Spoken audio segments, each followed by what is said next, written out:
The San Joaquin Valley, a place abound with food, but where a decent bite may be hard to find. I'm Ramon. My mission? To find all things hidden, unique, and delicious. I'll be joined by Angie. Together, we'll visit some incredible establishments that represent the best that the valley has to offer.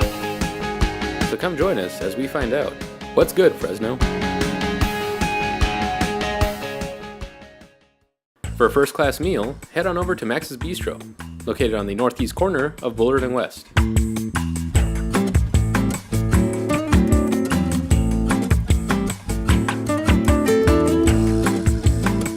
Chef Scott Sauer gave us a lowdown on his restaurant's winning formula. Can you tell me a little bit about yourself? Where did you get started with food? Well, my father was a chef. Growing up, we learned to cook when we were young. Like the joke of the family is we couldn't ask for an egg with a yolk running. It had to be, I want to over medium or an over easy. I worked for with a bunch of guys and women that really knew some good stuff about food, and I learned a whole lot more. Like I'd already knew how to cook, but it gave me the edge, a little more creativity. What is your influences here at Max's Bistro behind the food? First of all, it really depends on what we can get.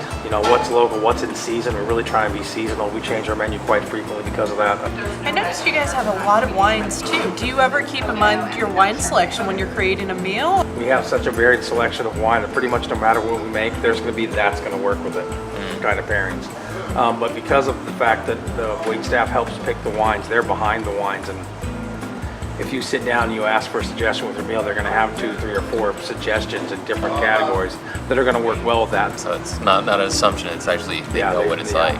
That actually is something I really appreciate when going out to eat, a seasoned waitstaff that knows the food and knows the wine, because you want to have that great overall experience. Well, and I think one of the things we focus on here is service. We try and give the best service we can. Obviously, for me, food is the most important thing, but when it comes down to it, before the food ever gets to your table, you've already been greeted, you've already been seated, so the platform's already being built, for everything else to sit on. What's one of the most wonderful compliments you've ever received from one of your customers? You have to have one of those memorable ones. Yeah, it's tough to take compliments sometimes. The sad truth for me is that I work hard and I'm very creative, but the meat and the potatoes of what we do here is done by my staff. But it's hard to say because we get a lot of compliments. People who travel over the world, we get people who have houses in Carmel, we get, I've eaten here and yours is better. I've eaten it, we ate in Paris last week and we had this and yours was better. It's all about where they're at, not where we're at.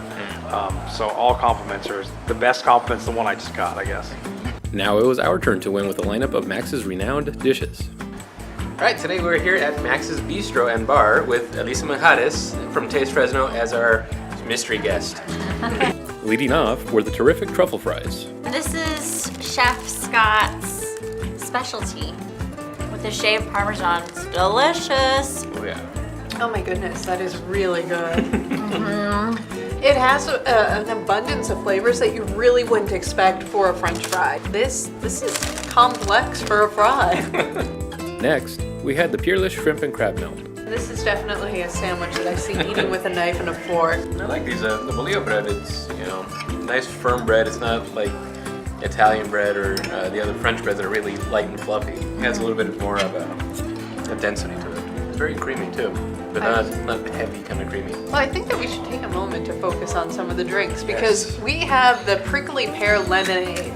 It practically glows. Yeah, it definitely looks like Kool-Aid. It's way better than Kool-Aid though. Oh, that is really good. All it needs is some vodka.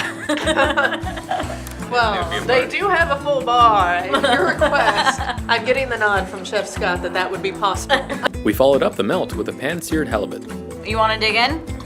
Do it.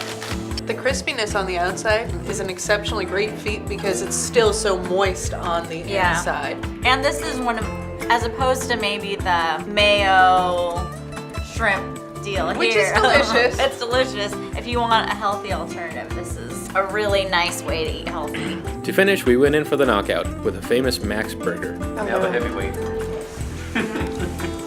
That looks amazing. Beautiful, yeah. We've had the bite problem before. Yes, we've had that from before. I need one more bite in there to actually reach the patty. All right, let's give it a try. This is so ginormous.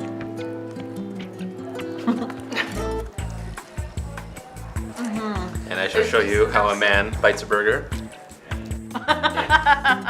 I think you got all the components on the first bite, didn't you? Mm-hmm. And you look quite pleased about it. Most people I know that love Max's, they love the Max's burger. With good reason. It has everything you need, and that bread is just amazing. Lisa, you are our guest. Which of these did you like best? Well, I probably have to go with that burger because, I mean, that's what I was really looking forward to, and it was delicious, and I also really like the truffle fries. Angie?